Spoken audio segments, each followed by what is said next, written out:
It's Fred Star, Cap Squad, Senior, Junior, Big E, J, I see. It's time for the real, it's time for the win. It's time for the Sons to Father podcast show again. Make sure you're tuning in. Life struggles, current events, sports talk. I'm talking all angles of life from boys to men. The Sons to Father show. The Sons to Father show. Sons to Father show. Welcome to Sons to Fathers. This is episode 6. Junior here with the family. Introducing Big J, Big E here. Senior here. Welcome to episode 6, Sons to Fathers TV. This one is episode 6, The Last Dance Part 2. From right here, we'll be going over episodes 3 through episode 6 of Michael Jordan's new documentary that's been out the last couple of weeks. But before we get started into the show, just want to make sure everyone's doing fine with this new normal, this whole corona thing. Hope everyone's, checking up with their family, spending time with their loved ones, spreading positivity right now. Yeah, because it's almost been almost 2 months, I believe, that we're going on. So people have been in the house for a while. Hopefully everybody's reaching out to loved ones, friends that you haven't spoke to. We know that times are hard right now, but we'll find a way through this. We always do. And but just please just make sure that you're reaching out to your family, your friends, loved ones. All right. With that being said, let's get into the documentary. All right. First, we notice what they come out and they do is they kind of start the episode by focusing on Dennis Rodman. Dennis Rodman, probably one of the best well, not probably, hands down, one of the best rebounders ever to play the game, and arguably one of the best defensive players that's also ever played the game. What do y'all think about it? Yeah, Dennis Rodman, for his, he was even 7 foot tall, right? Nah, I think Dennis was like 6'8". Yeah, he's 6'8", and it's like he never pulled under 10 rebounds his whole career. Looking at his stats right now.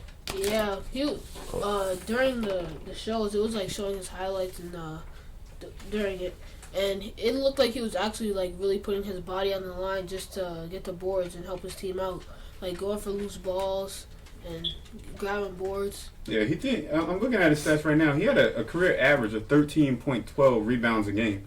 That's insane right there. You don't see too many players putting numbers down like that. Yeah, 1 year he averaged 18.7. That's not normal. No one's gonna do that these days. Well, when I was younger, I've seen Rodman play a few times. I've seen him when he got ejected in New Jersey for headbutting a referee. I've seen him when he used to just throw his body into like the second or third row just to get a loose ball. And I mean, that would just whenever he would do that, you didn't even have to be a Bulls fan. You would see that, and that would just energize you. That would get you more into the game. Like he like Big E said, he would go out there and he would just sacrifice his body. But with the episode, all right, so they focus on all right, now we're at the point where Scotty's still holding out. That's where we stopped off from the last episode. Scotty's still holding out. So now Michael needs a number 2 because Michael's number 2 is out already. Scotty's working on his contract. He's thinking that by him holding out, maybe that's going to work out into something. So now, because of that, Jay, what did Rodman have to do? He had to become like the second. He has to become like the second best person on the Bulls. Yeah, so he had to step his game up or whatever. Was he able to do that? Yeah. How? He was helping Jordan a lot. He was able to since Scotty wasn't there, Dennis was doing everything that Scotty was doing plus more than what he was doing. Well, I think the only thing he wasn't doing was the whole scoring or whatever, but he was definitely doing a lot more of the dirty work. He was definitely going for those offensive boards. He was putting the Bulls in a better situation of them winning the game. Did you see that part where it showed him how he would listen for the rebounds? Yeah, that's crazy. Yeah, that's crazy. He literally broke down every player, like a couple of big name players, and said how they shoot it and how he positioned himself whenever they shot it. Whenever it bounced off the rim, he'd be like, "Oh, I'll position myself over here." Yeah, I need to go to the left. The spin on the wall. Yeah, that's crazy. He said that he would have his friends out there just shooting, and he would just be out there for hours in the morning, just having them shoot, just watching the way the ball bounced. Like that's an art. Like he really, that's why he was able to get to average 13.12 rebounds a game and to have 18 in one season, whatever. Yeah. Like I mean, when you're doing stuff like that's crazy. He knew his role. Yeah. He was pretty good at it. And plus, he's also one of the top defensive players of all time, too. Can't forget that. Even though he was hands down, he has to be top 3 rebounders. He also has to be top 3 defensive players of all time, too. Well, yeah, definitely. Now, also with so now we're left off right. So the Bulls, because for a while the Bulls were running into a problem with Detroit, and what was that problem? That Detroit was beating them because they were more. Detroit was a more aggressive team. Yeah, exactly. They were a more aggressive team. They were a more physical team. Now, what do you think by Dennis Rodman joining the Bulls? What is that doing to this defense now? It's making them. It's getting the defense more aggressive and more ready. Yeah, because now they're more. Because now Scottie Pippen doesn't have to guard the best player. Dennis Rodman could take that burden off his hands sometimes too. Yeah, because that was hurting Scottie during that Detroit series. And all three of them were defensive beasts: Michael Jordan, Scottie, Dennis. So yeah, that defense sounds kind of crazy. Yeah. You have Michael and Scottie up there that can strip the ball from you at any time. Rodman's getting the rebound. He doesn't care if you're the center. He doesn't care. He's getting in your head the whole game. Probably giving you fouls, getting you to foul out, and he just played with it. I don't care attitude. And that's what made him such a good player. Yeah, it definitely did. But you could tell he had that I don't care attitude, not just by his play on the court, but by how he was off the court. The way his hair was. That was before everyone's time. People talking about now, people with purses and stuff. Dennis Rodman had like pink hair, no nose rings and all that stuff. Yeah, but you're talking about now from his journey from Detroit to San Antonio. Mm-hmm. Now, San Antonio, that's when Rodman really became Dennis Rodman, right? Yeah. So now you start seeing him with the dye in the hair, the tattoos are all over the place, the body piercings and stuff. That's where you get that real bad boy image, right? Yeah, San Antonio made that. Wasn't it his girlfriend that told him, like, open up and be yourself or something like that? Well, yeah, he was dating Madonna at the time, and she was just pretty much like, you got to be free, like, just be yourself. And that's when I guess he found this whole new freedom where he just decided to do whatever he wanted when he got to San Antonio.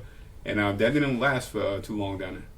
All right, so after that, Rodman eventually makes his way from Detroit to San Antonio, and now he's Chicago bound. Now, it wasn't like they sat there and was like, this was the plan to bring him in. Jerry Krause was very much against doing this, against bringing him in. It took Jerry Stack, who I believe was the assistant general manager, to try to convince him, like, we can use him, like, he can help us win. Yeah, Jerry Stack. Then he believed that once Dennis was to see MJ and Pippen, that they would kind of like keep him grounded and keep his larger than life persona at bay a little bit, well, I so guess that they could win more games. Yeah, I guess that's what they was hoping, because I guess they're probably feeling like he's playing with two legitimate stars. Like, he's playing with a mega star in Michael Jordan. He's playing with a star in Scottie Pippen. Now he would pretty much stay in line, and they'll keep him grounded. So he'll just pretty much come and work, and they really wouldn't have any of those Dennis Rodman problems that they were having in his late years in Detroit, and then all his years in San Antonio. Now, do you think that move from San Antonio to Chicago paid off for Chicago? Yeah, because with them getting Dennis Rodman, they became they became a better team and everything. They were out rebounding more. They got, since Rodman came, they got the aggressive feel. Yeah, they definitely did. Also, I'd like to add on that, like, before that, Chicago wasn't known for being like as aggressive. That when Dennis Rodman came, he brought a whole nother aggression to the team. They played like more feisty a little bit. Plus, I mean, it had to work. They won 3 more championships. Yeah, I mean, yeah. If you win the championships, I mean, something's working for your team. All right, so now in the documentary, towards the end of this episode, they start to focus on the relationship that MJ had with Doug Collins. Now, under Doug Collins, Jordan was what? Oh, he was going crazy. He was a slam dunk champion, MVP, defensive player of the year. He was all those things. Rookie of the year. Yeah, rookie of the year too. One season he averaged 37 points. That was his 3rd season in the league. That doesn't even make sense. Doug Collins just wanted to put he just wanted to put the ball in MJ's hands. Yeah, pretty much. Yeah, games on the line. MJ, you got the ball, you score, you win, you get us out of here, right? Yeah. Yeah, but I also feel that he pushed Jordan to be better, because he put Jordan in a lot of situations. Even if you look at, like, when he was talking about, like, in practice, with the practice situation, how Jordan complained that Jordan's team would be winning in practice, and then next thing you know, Collins would switch Jordan to the team that's losing and try to drive him to make that team come back.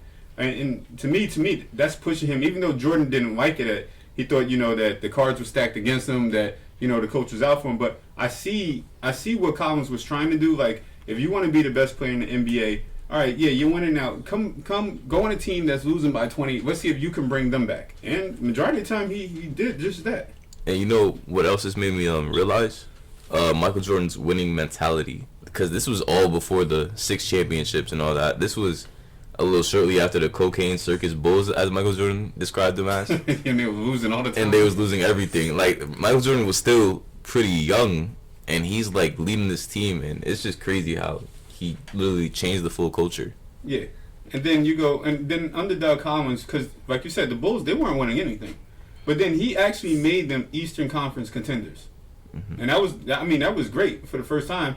For them to go where they were losing pretty much all the time, like they barely in that first go round, they barely made the playoffs, and then they got there whatever and lost whatever. But now with Doug Collins, they're a legitimate Eastern Conference contender. But what was stopping them from taking the East? The Detroit Pistons. Not before that, Cleveland Cavaliers. Yeah, Cavaliers was beating them. I think it was 89. They got him up out of there. With Mark Price, right? Yeah, Price was on that team. So they wasn't. Well, no, the Bulls beat the Cavs in '89. But before then, like the Cavs were definitely beating the Bulls. But finally, they got past the Cavs, and now they thinking everything is great, right? But then now who do they run into? Detroit Pistons. Did that go good for them? No. Negative. Nah, that did not. Not only did they lose, they kind of got the beat out of them. Detroit at that time was definitely a more physical team. They were just physical. You're looking at Dennis Rodman, Bill Laimbeer, Isaiah Thomas, Rick Mahorn, Joe Dumars. I mean, that was a team that's been to war. I think, and Detroit is the one who took the crown from Boston, because they were struggling with Boston before all of that, and now they became the physical team. And now you got like a young Bulls team, like a skinny Michael Jordan, a skinny Scottie Pippen. These guys are just, athletic, but now they're going up against guys that was really trying to hurt them when you came to Detroit and played. Yeah. Now, because of that, what ended up happening? The Jordan rules came into effect every time. When Michael Jordan was on the wing, they would push him to the elbow and not let him go baseline. And they would always make Michael Jordan dribble his left hand because, it's not his dominant hand. And then, they talked about how, like, whenever Michael Jordan was in the low post, and now this is one of the key features of Jordan's game was that low post. Like, he would kill you with that low post. You get in that low post, he would either go around you for a layup or a dunk, or he'd just fade away from you, which seemed like you could never do nothing about it. But now Detroit was figuring, like, well, if he's going to go on the low post, then we're going to trap him from the top. And then, if all else fails, and, if Jordan was able to get through all of that and he decided that he was going to drive, then what happened, Biggie? They was going to get physical, hit him. Hard fouls, put him on the floor. Oh, they hit him a lot. They hit him a lot. And needless to say, the Bulls didn't win that series. They was nowhere near as physical as they needed to be. But it made them open their eyes, though. Yeah, that summer, I think Michael Jordan added 15 pounds of muscle. Yeah. All right, now the documentary, it kind of jumps around because it talk a little bit about that, but then they go to certain issues like maybe going to the coach and then they come back. But now it takes a turn when they come back and they start talking about Scotty's return. Now, how long has Scotty been out? 38 games. 35 games. Okay, my bad, 35. Oh, he sat out for 35 games, right? Yeah. Now he's coming back. He came back under the pretense that he was willing to be traded, but he knew that there was no way that Chicago was going to trade him. But he said that he didn't want to be fined because he didn't want to sit there and give his money back to Chicago, which, I mean, it makes sense. Now, Scott hasn't played 35 games. Now it's been, up to this point, it's been Jordan, it's been Dennis Rodman, and it's been the rest of the team. All right, yeah, so it's been the rest of the team, and now Scotty's back. Now, what is that overall, what is that going to do for a team's chemistry? Well, at first, with any team, the chemistry would be a little messed up at first. They will learn how to adapt. They got to learn how to gel with each other again. Yeah, 35 games, that's a long time not to play, especially, I guess you could consider this the Bulls' big three. Yeah, of course. Yeah, so now, you're playing with the big two, and now the third one comes back. That's a big adjustment because 35 games, you're almost halfway through the season at this point. So, all right, what is some of the... All right, so now the team chemistry, all right, it could be thrown off a little bit, right?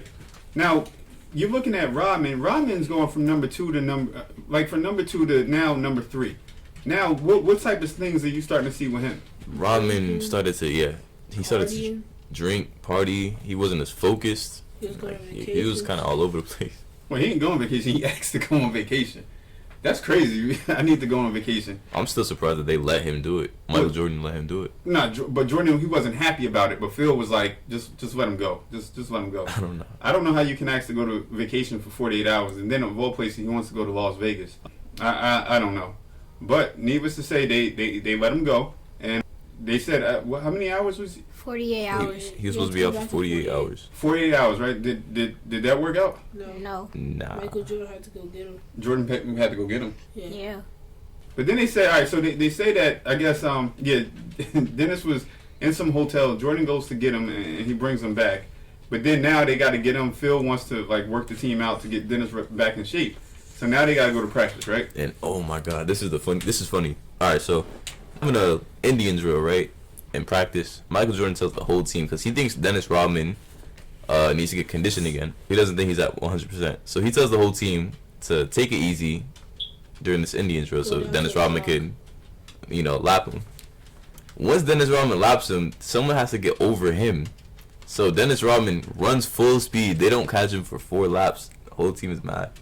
Well, that goes to show you, Dennis was on a whole different level. I mean, he went from partying in Vegas for over 48 hours to drinking, doing whatever else he was doing. Now he's back at practice, probably hungover and everything, and now he's out running the team. He's out hustling the team. It took them 4 laps, and Jordan was told Kerr and Jeb Bush, you guys slow down. We're not about to suffer because Rodman needs to get back in shape. And then come to find out, Rodman's like a machine. That didn't stop him at all. Yeah, I bet they regret that one. Yeah, 4 laps to catch one person. Then how many times you gonna have to do that? And then he's not showing no signs of being tired or slowing down. Dennis is interesting. Nah, Dennis is definitely an interesting person. But now, and this is what I don't like about this documentary, right? So the documentary, it'll start you, it jumps all over the place. And, I mean, for whatever reason, I don't know why they chose to do it. So they'll start you in the 90s. The next thing you know, you're in, you're like the 97, 98 Bulls. But then they bring you right back to... When he got drafted. Yeah, back to 90. And then now, the documentary, it takes another turn. Now they talk about the upcoming, the coaching change. Now, Doug Collins has been pretty much, he's been bringing the team in the right directions. They're going towards, they're a contender in the Eastern Conference. He's doing everything he's supposed to. Jordan's winning MVP, slam dunk competitions, rookie of the year. But now you want to bring, you think it's time to get this guy out of here. Did that make any sense to you? At first, no, because Doug had them go on the right track, but Doug had them go on the right track, so at first it didn't really make sense to me. Yeah, I'd say Michael Jordan was getting all his, accolades and stuff like that, all his trophies and stuff like that. But with that being said, nobody else on the Bulls was, at the level that they were after Doug Collins left. So when I say it obviously worked out because they won 6 championships after that. But at the time, I'd say that wasn't. I wouldn't understand it if I was a player on the Bulls. Yeah, to me, I mean, maybe in my generation when I was growing up, it was always, if it ain't broke, don't try to fix it. This guy is clearly bringing you to the promised land where you're trying to get. But at this time, they start introducing some key figures, right? Now you start seeing Phil Jackson is introduced for the first time. Well, not the first time, but they're showing how he was introduced for the first time. He was hired as an assistant coach after he had a pretty good career with the New York Knicks and coached overseas a little bit. And then now he comes back and he's hired as an assistant coach. And Phil Jackson's coaching mentality is completely different from Doug Collins. Do you agree? Yeah, definitely. Yeah, Doug Collins is more put the ball in Jordan's hand. And what was Phil's approach with this? The opposite. Have the whole team, get the whole team involved. Yeah, and was Jordan a fan of that? No. But it's also interesting, they introduced somebody else too, Tex Winters. Tex Winters, the triangle offense. Now, with this, now it just seems like this pairing is going great between Phil Jackson, who doesn't want the ball in Jordan's hand all the time, and Tex Winters, who's now running a triangle offense that is designed to pretty much spread this ball around pretty much all the time. Now, because of this offense or whatever, this is actually taking the ball out of Jordan's hand and is giving it to, whoever, like your Steve Kerrs, your John Paxsons, your Ron Harpers in later years. It's creating more scoring options. The Bulls are becoming more unpredictable at this point. I think he said something crazy, like out of the triangle offense, you got 30 up to 36 different options to score or something like that. Yeah, it was some crazy amount. Yeah, that's insane. Now, obviously, Jordan is not a fan of this. I mean, this first couple of years, it's been all about him. So now he has to kind of, not play second fiddle, but he has to share the ball. Before, when the game was on the line, we already knew Jordan was going to get it. The whole offense ran through Jordan, right? Every time. But now this triangle offense is doing something else. It's about to introduce something for the first time in NBA history, and that's the first ever point forward position. Well, you can't really say point forward because Magic Johnson, even though he was a point guard, he was a point guard, but he was like 6'8" or something like that. But he was listed as a point guard. But in this situation, Scottie Pippen is listed as a small forward. This offense is now running through Scottie Pippen. So now you have Scottie coming in. He's being introduced as the first point forward. He's handling the ball up and down the court. So now this offense, it starts here, and now the ball spreads around. Which now, do you think that looking back in hindsight, do you think now that this offense worked better than what Doug Collins had in place? Of course. Yeah. When the triangle started, Scottie Pippen started scoring more. His assists went up. Everything, like you said, he was technically he was one of the first point forwards, depending on who you're talking to. Michael Jordan, even though his scoring went down, he became more productive throughout the game, I think. Well, he got to save his energy more, I would think. Yeah. Because he wasn't worried about, I gotta do this, I gotta do that. I gotta keep doing this on a constant basis. It allowed him to trust his teammates. Mm-hmm. So now, all right, he felt comfortable because Scottie came up.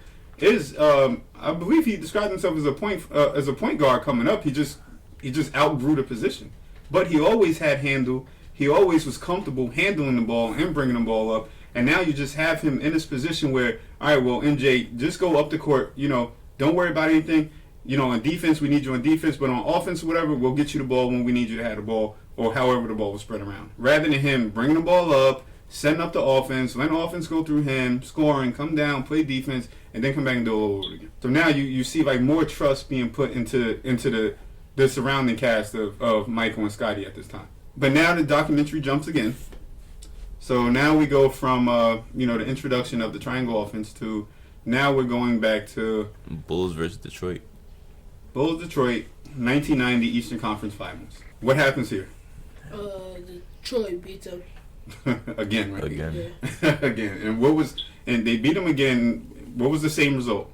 Detroit was more physical. Again. You would think they would have learned their lesson by this time, right? Nah, not yet. They showed that one foul when Dennis Rodman hit Scottie Pippen, and Scottie Pippen went right down on the floor. They was not playing with these dudes. They was getting beat up the entire game. But what was Chicago's answer to this? Now they lost, I believe this is the second straight year they lost to Detroit, right? Yeah. What's Chicago's answer to this?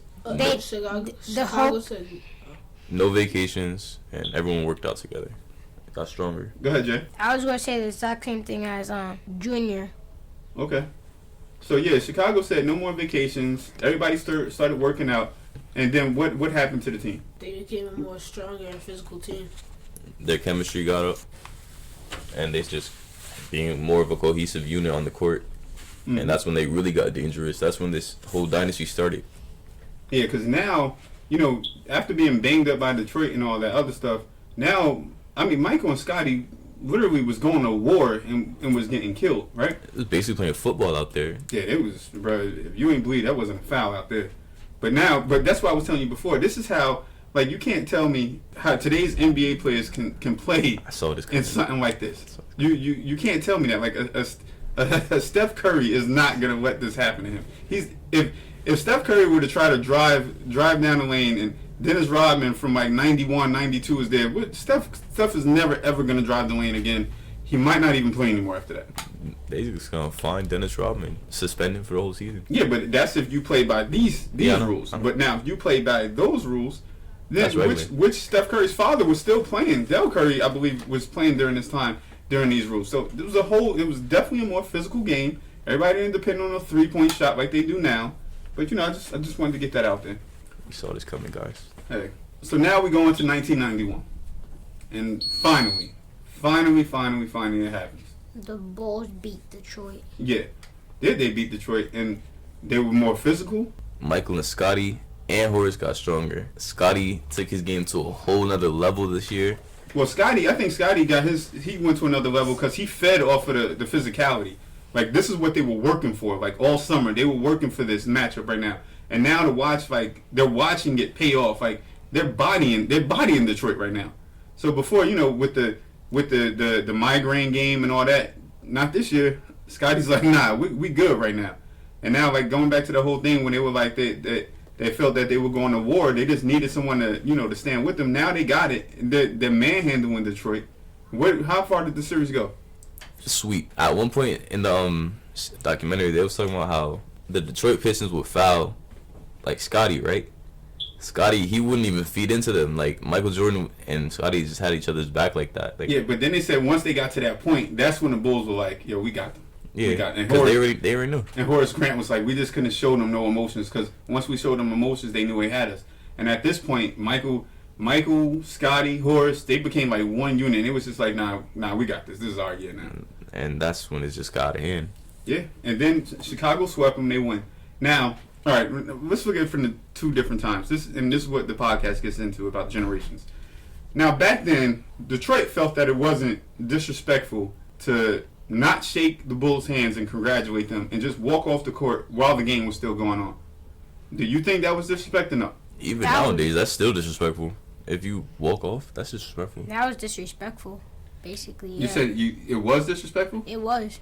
No, I think it was too. I mean, like, that goes with sportsmanship. Like, you win, you lose. But now, when Detroit beat Chicago the last 2 years, Chicago shook their hands every single time. But then Isaiah gave that whole excuse. Well, when we beat, they said when what? When they beat the Celtics did the same thing.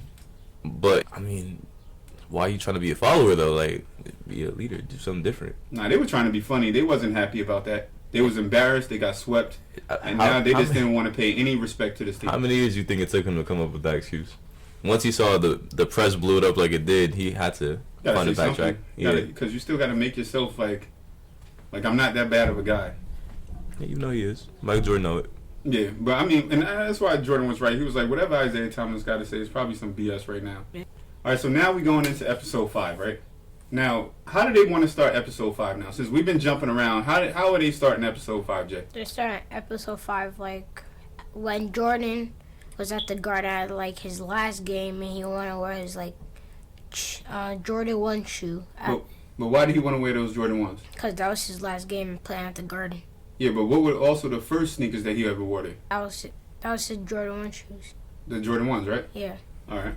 So now we go into the whole thing. They're setting up the episode for the Jordan sneaker brand. Well, not the Jordan sneaker brand, but Jordans, sneakers. So now they kind of started this whole thing. You deal with Nike versus Adidas. Now, what was the story with Nike, Biggie? Jordan didn't really want to sign with Nike, but he called his mom on the phone, and then he spoke to his mom about it. He was saying how he really didn't want to sign with Nike, and his mom just told him to, like, just, you don't even need to sign with them, just go to, because they were inviting him to go somewhere with them, and his mom was just saying, just go. If you don't want to sign with them, that's cool. Just at least show respect to them and, like, go there. Yeah, at least hear him out, basically. Now, who's the bigger sneaker company at this time? Adidas. Adidas is the bigger one because I believe Nike is just starting up, right? Mm-hmm. Yeah, Nike was known for their running shoes at the time. Yeah. So now, what was the goal? All right, so somehow Nike convinces Jordan to do this, right? Now, what is Nike's goal for this first year? To get 1 million sales for his Jordans. And now, what numbers did they end up doing? 126 Over million 100 in the million. first year. So I think they succeeded, huh? That's a Most definitely. big profit. And now this is we haven't even gotten to the dream team. Like, he's selling 126 million. Like, and he hasn't even gone global yet. Like, right now, he's just pretty much over here. Like, once we get to the later years, the sneaker is really gonna start taking off. So I think at the end of the day, Jordan made the best. He made the best decision, and Nike made the best investment in Michael Jordan at that time. Yeah, they both came away with pretty hefty financial gains. Safe to say. Yeah, I think that. I wish I had that deal. I mean, hey, Michael Jordan's a billionaire today, so. Yeah. But I think that it's fair to say that the Jordans, they changed the culture. Not only culture like basically culture of everyday life, black culture, urban culture, pop culture, everything. Like, Jordan's sneakers weren't being worn before, you know, Michael Jordan had those Air Jordan 1s. Well, yeah. Jordans, like, I remember when they first came out. Like, my first ever pair of Jordans was the Jordan 4s. I remember I had those. Bro, that I felt like, I don't know, man. Those were a nice sneaker. That was my first introduction to Jordan. But at this point, like now, like Jordan, you got this guy on TV, commercials, Gatorade, Wheaties. This guy's everywhere. And now you got his sneaker out, and it's like everybody wanted to have that sneaker. I don't know if you wanted to feel like you were Mike or whatever. I didn't want to feel like I was Mike. I just like the way the sneaker looked. But now, like, this sneaker is touching the fashion area, because now people wearing Jordans, like, they're trying to style Jordans with their clothes and everything. And now this is back then. Now you guys now, in your generation, I mean, Jordan sneakers are everything. Yeah, Jordan's everywhere now. You know, every shoe store has their own section of Jordans by themselves. Jordans nowadays, they go for like $400 resold, depending on which ones they are. Yeah, like when I was growing up, a pair of Jordans cost like maybe $95. Nah, not today. $220 for the Bred 11s. That's crazy. Yeah. All right. So they also talk about. All right. Let me ask you this before we even go into this. Do you think? Because all right, they talk about a lot how Jordan was. He always talked trash. He always would use something so that he could come back and just bury you. Would you have talked trash to him back then? No. Negative. Why? Not a chance. Because he finds anything for motivation. If I say one thing to him, that's it for me. I'm getting postered, and that's no chances. Big E? Not to a player like him, because, like, I know I would not talk trash to him, because when they were playing, he would take anything. You could say anything to him, he would just feed off that. Players like him and Kobe just ruthless. And they would just, like, directly feed off that. Now, that's funny you say that, because whenever you play basketball in your games, you always talk trash. You talk the most, word. Yeah, out there scoring the 3-point, throwing the 3 sign up and everything like that. But I could back it up. Yeah, I hear you. I mean, let's see if we get this NBA contract, and then hopefully we ain't got to do this podcast. All right. So, all right, let me bring up this. Tell me what you think about this. Chess versus checkers. Jordan's mentality versus NBA players' mentalities. Yeah. Jordan always saw the game differently than other players. Jordan was always 3 steps ahead. He was already planning on what he was going to do. Calculating his moves before you would even think about them. It's like he was just different. Yeah, he was completely different. Jordan he was on another level. Like, other players were just playing this to try to get through the game. Jordan was just playing to kill you. He was playing to win. Yeah, he was playing to win.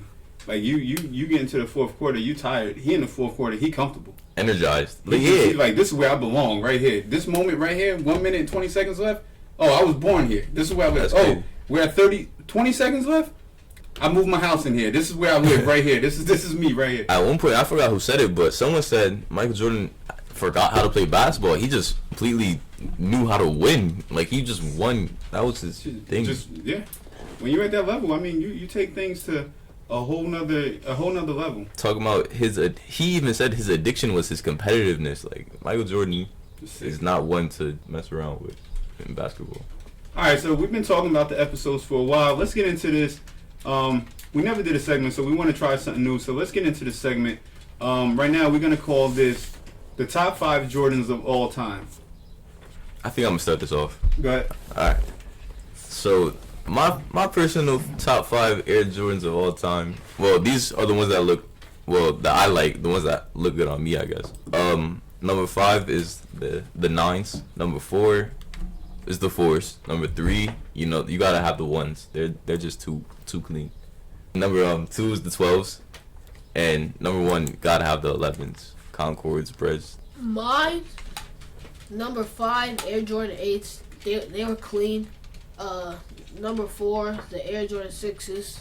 They're just tough. Number 3, mine is the Air Jordan 12s. And number 2, the Air Jordan 1s. And number 1, Air Jordan 11. Mine is for number 5, the Air Jordan 5s. Number 4, Air Jordan 10s. For number 3, Air Jordan 1s. For 2, Air Jordan 11s. Then for 1, Air Jordan 12s. Okay.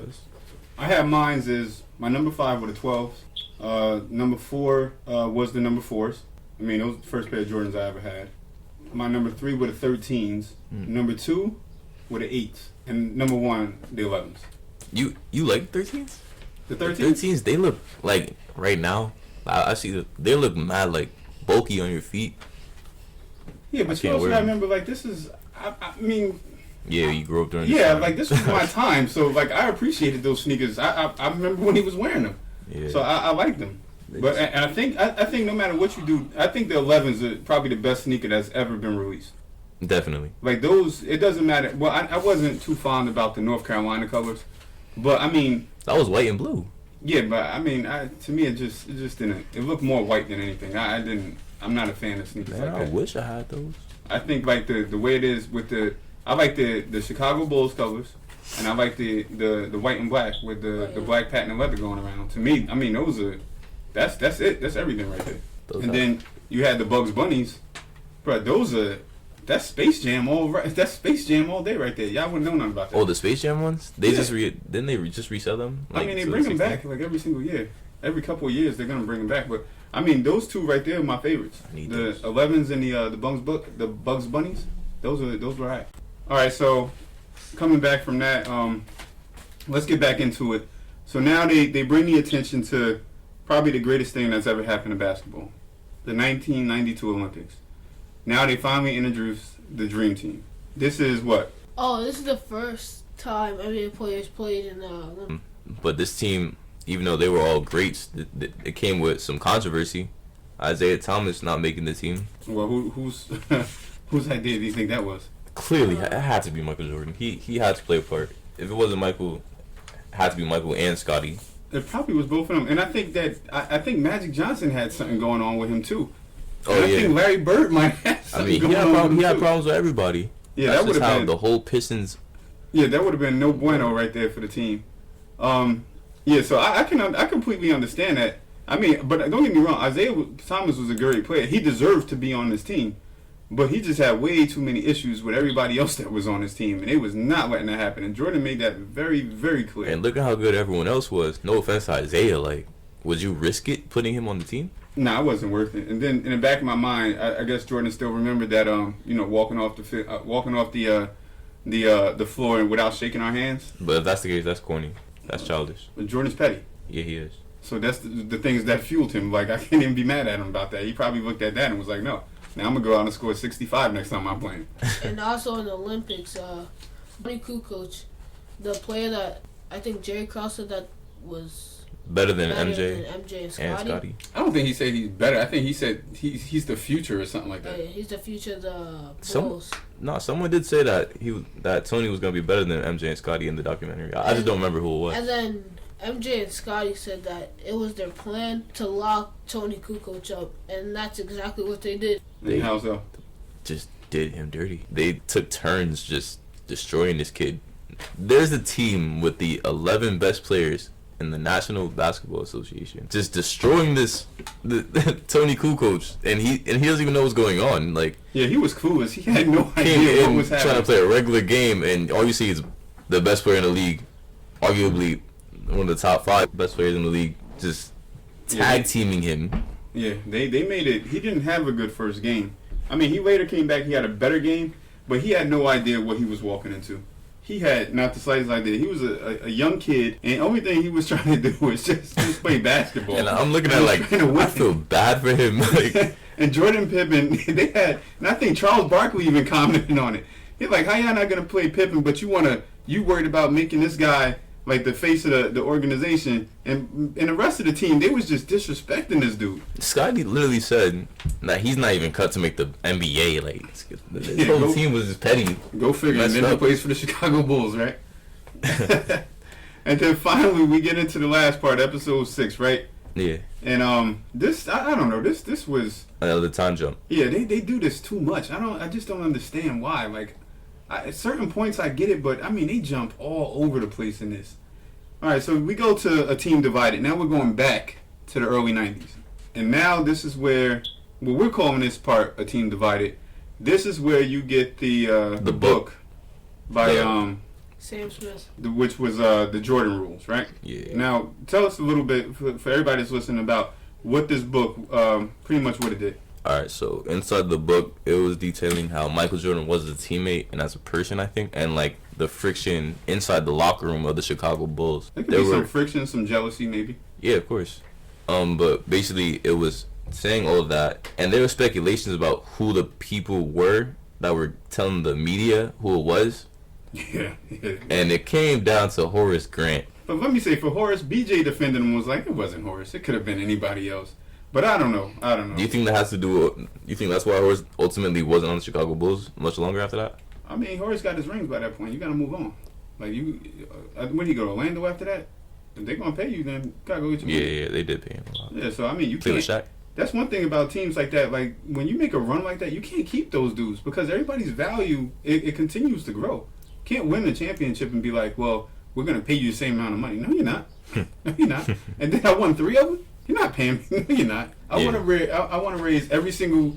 I want to raise for every single ring I got you. Random right now, but I'm not gonna lie. Before I watched this documentary, I did not know Dennis Rodman only played on the Bulls for 3 seasons. Like growing up as a kid, I thought he was with them. His team? Yeah, I thought he was with them like forever. Like then I found out he's on the Pistons and all them.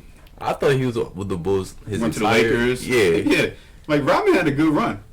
Rodman had a real good run. But for 3 years, right. Oh my God, it's like what is those 3 years with Magic? Yeah, I mean that's what he's known for. Yeah. All right, and then finally we get to the point where now they're focusing on the new rivalry in the East, and this is about time because this is actually the point where like I was really all into basketball during this time. And this right now is the war that's going on in the Eastern Conference between the Knicks and the Chicago Bulls. What does this remind you of? Pistons versus Bulls. Exactly. Aggression, physicality, and now the Knicks are trying to be the upcoming Bulls and trying to knock off the Bulls who will be Detroit. So I mean, these games, everything about these games they're kind of similar, right? Yeah. The style of play is what? Physical still. Now, yeah, it's a physical game. Now you got Charles Oakley, you got Anthony Mason, you got Patrick Ewing, and like you got these like these guys. This is a physical team. This is the new physical. Like whenever Chicago played the Knicks, this was sellout. Everybody, no matter where you at, you watched this game. It was perfect. Yeah. New York. This was the biggest stage of all, and this was during the time. This was like one of the biggest rivalries that you can ever have, and it always came down to the same thing. Chicago Bulls always won. Jordan goes to Atlantic City. There's reports that he has a gambling problem, and this is also like I mentioned earlier when he mentions literally that he doesn't have a gambling problem. He has a competitiveness problem, and I can see that throughout his whole career. Yeah, I can see that. You can't a lot. He definitely does have a competitive. Yeah, but do you think it was smart for him to go to Atlantic City during the middle of the series? No. Hey, he won the next 3 games. No, I get it. Does it matter? Like, does not matter. But the media is always trying to look at something. But I mean, back then, cell phones, they really didn't have like cell cameras and stuff like that. I think we were just starting to get introduced to cell phones and stuff like that. So, I mean, he could have did this a number of times. Nobody would have really, it would have been, someone saying, oh, well, I saw Jordan. It wouldn't be that big of a deal. But now, do you think the players could get away with this? No. Why is that? I could just imagine, like, say LeBron in the middle of, like, the Eastern Conference Finals, down 1 game, day before the game, he goes to Atlantic City to gamble. With all the phones and stuff going around, if LeBron loses the series, that's going to kill his legacy. They're going to be like, oh, he's not dedicated on winning. Oh, he doesn't even want to play basketball anymore. He's old and washed. All that stuff. Like, so much can go wrong with that. I wouldn't even take that chance if I was a player. I don't think it's that big of a deal. What? I mean, they do load management now, and half these players are. I mean, you doing load management, they're not staying at Please. Kawhi Leonard already gets criticized for his load management, and we already know he's a good player. Yeah, but I mean, load management. At the end of the day, they're players. I'm not saying they should do it. I mean, don't get me wrong. I'm not saying they should do it, but I'm pretty sure they do it. You just don't hear about it as much. Maybe it's just more discreet. Oh, all right. So, good example. Football. This is a whole other topic. The New York Giants. Victor Cruz, Odell Beckham, Sterling Shepard. They shouldn't have did that. Yeah, exactly. That's what I'm saying. Like, that's what the media does. They turn... They cost me a championship. Stop. They did. Stop. They cost me a championship. I didn't even get a chance to play that game. Let's just skip But they topics did. now. Let's just skip topics now. Giants are not going to win. Let's be honest. Yeah, I get what you're saying. All right, and before we get out of here, let's end it with this, right? What does it cost to win a championship? Physically, emotionally, and mentally. What do y'all think? Because the Bulls did this. They made 2 runs of 2 3-peats. Yeah. So that has to take. I mean, physically, what is that doing to you? That's hurting you. It's hurt. It's putting. Yeah. Imagine going up against teams like Detroit, and then when you think you get done with Detroit, now you got to meet the Knicks and do it all over again. So now you're going from 2 wars. Like you went from war in the early '90s with Detroit Pistons. Now you're going to a war in the late '90s with the New York Knicks. That's not good for the body. I mean, they made for great series though. Yeah, of course. I mean, they won anyway. It was great basketball. I mean, and emotionally, what do you think that does? In the end, I think at the time. All right, so look, during the series, I can see emotionally, like they're really in their head, like emotionally and mentally. I feel like they kind of tie together. Okay. So emotionally, like they're trying to like hurry up and end the series because like the more you play teams like the Knicks and the Pistons, the more worn out you're gonna be, and that takes a toll on you, which deals into physically. So I feel like that just sucks. I don't know where I was going. That just sucks. No, that was a good answer. I mean, I think emotionally, I think it does something for you. Emotionally, it gives you... All right, physically, your body is breaking down. Emotionally, your spirit is keep going because you just won a championship. So emotionally, to me, like you're at the highest part that you possibly can be. Like you finally made it. Even though your body's breaking down, you did it. Your emotions are high. You're going into the next season. Like it gives you that extra oomph to go into the next season ready to do it all over again. Mm-hmm. Of course, after your body heals, of course. And mentally, I think for you to do something like that, I mean, your mental has to be top notch. Because I mean, nobody's just gonna let you come take something like that, especially if you're the defending champions. Go get it. Everybody in the world is out after you, but for you to win it back to back to back, and I mean, like and to go through that's three wars that you went through in 3 years, and you still come out on top each time. I mean, you could say it was 2 a year too, because Eastern Conference Championship. Oh yeah. And then the finals against the Jazz. Yeah, but I don't think that wasn't as physical as the Knicks. Not the Jazz? Yeah. Karl Malone? He's dirty. Come on, man. I didn't watch it. You watched it. It wasn't as physical. I mean, Utah was pretty nice. But we're at that time, y'all. Everybody want to thank y'all. Thank y'all for tuning in. This has been another episode. This has been episode 6. Hopefully, God willing, we'll see you next week with episode 7. Thank you for tuning in to us, and you can follow us on Instagram at Sons to Fathers Podcast on Instagram, or you could tune in here right on YouTube, Sons to Fathers TV on YouTube. Twitter coming soon. Yeah, definitely. Look in the bio for the rest of our contact information, and have a good day. Senior out. Junior out. Biggie out. Big J out. See ya. For sure. What's up?